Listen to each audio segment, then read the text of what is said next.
সাম্য ও সমতায় দেশ গড়বে সমবায় প্রতিপাদ্যে পটুয়াখালীর দশমিনায় ৫৪তম জাতীয় সমবায় দিবস পালিত হয়েছে। পটুয়াখালী থেকে সঞ্জয় ব্যানার্জির প্রতিবেদনে দেখুন বিস্তারিত। শনিবার সকাল 10:30টায় উপজেলা পরিষদ চত্বরে জাতীয় ও সমবায় পতাকা উত্তোলন ও র্যালির মধ্য দিয়ে এ সমবায় দিবস পালিত হয়।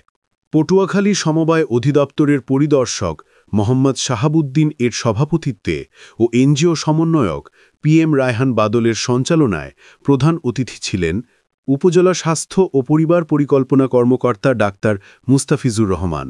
বিশেষ অতিথি ছিলেন দশমিনা থানার ওসি তদন্ত ইমাম মেহেদি, দশমিনা উপজেলা যুবদলের সদস্য সচিব মোহাম্মদ শামীম খান, দশমিনা সমবায় কার্যালয়ের সহকারী পরিচালক মোহাম্মদ ইউসুফ আলী মৃধা, গণমাধ্যম কর্মী, স্থানীয় গণ্যমান্য ব্যক্তিবর্গ সহ সমবায়ের নারী পুরুষ প্রমুখ ছিলেন।